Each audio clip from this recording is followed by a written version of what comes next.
Les deux. Beaucoup de réalité recouverte par beaucoup de fiction. Je voulais écrire sur la période de l'adolescence et je voulais parler de la banlieue parisienne. J'ai grandi. Pour laisser parler une colère que j'ai jamais reconnue ou que j'ai jamais exprimée, que j'avais jamais exprimée avant.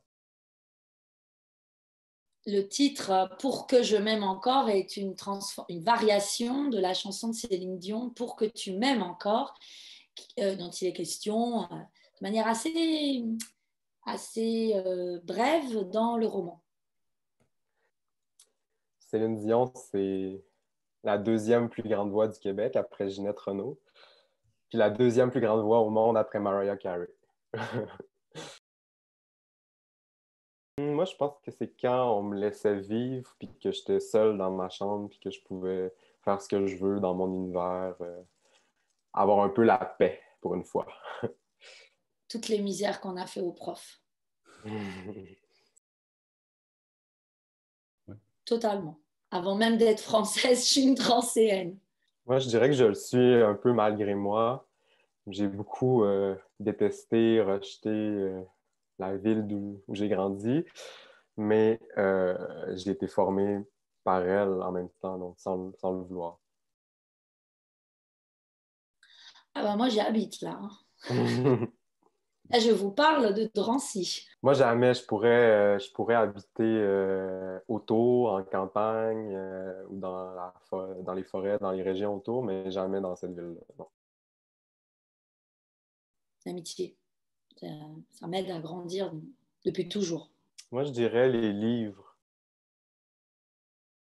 J'ai découvert dans les livres que même quand je n'étais pas représenté, quand je voyais aucun personnage qui ressemblait ou qui me ressemblait ou qui ressemblait à mon désir, je pouvais quand même y trouver un chemin où je pouvais quand même y forger une sorte de passage où mon désir pouvait croître et exister. Donc, je rendais tout ce que je lisais un peu plus gay, je pense, et un peu moins hétéro. Un moyen, un antidote à l'ennui. Ça me permettait d'avoir des évasions, d'échapper à une réalité euh, vide, creuse, où il ne se passait rien. La colle, c'était les petits pots de colle qu'on avait.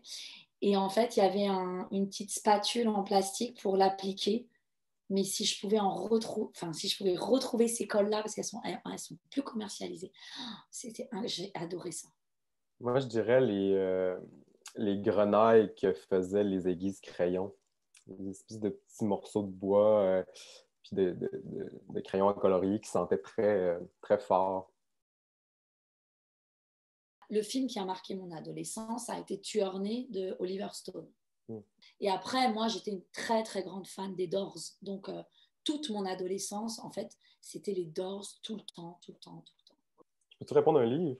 Moi, je dirais que c'est la littérature fantastique, comme les romans de Chevalier ou de Stephen King, parce que c'était tellement loin de ce que je connaissais, puis ça me promettait qu'il y avait un autre monde, tu sais, on pouvait échapper de sa réalité en étant soudainement invité à une école de sorcellerie. Non.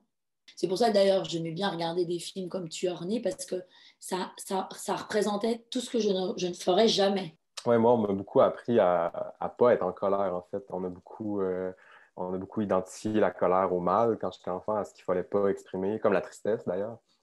Donc non, au contraire, je pense que j'étais un enfant qui était très loin de ses sentiments à cause de ça.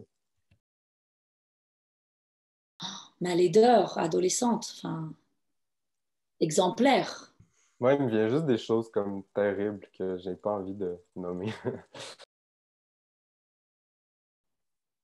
Moi, jusqu'à assez tard, j'ai surtout lu de la littérature populaire, mais je pense que ce qui m'a le plus marqué enfant et adolescent, c'est Agatha Christie. Vraiment, j'ai lu, je pense, je sais pas combien de ses livres. Toujours le midi à l'école, pendant l'heure du dîner, j'allais à la bibliothèque puis je lisais ses livres. Puis c'est ça, j'ai dû en lire une quarantaine. Puis je m'en souviens d'aucun. Tu sais, pour moi, Agatha Christie, c'est juste un gros roman, comme une grosse pâte mémorielle dans laquelle tous les meurtres et les enquêtes se mélangent. C'est le Gaune du Shahaba d'Azouz Begag, parce que pour la première fois, j'ai eu le sentiment que on me racontait l'histoire d'un môme, de parents immigrés, de milieu social très pauvre. Et je me suis dit, tiens, on peut aussi parler de ça en littérature. Bah, tu vois, tu t'en es plutôt bien sorti. Je lui dirais, je crois, de ne pas céder sur son désir. Et soyez féconds, quoi. Soyez féconds comme on l'est quand on est adolescent. On pense que tout est encore possible. Voilà. Et moi, je trouve que c'est bien de vivre comme ça, quel que soit l'âge. Je plaide non coupable.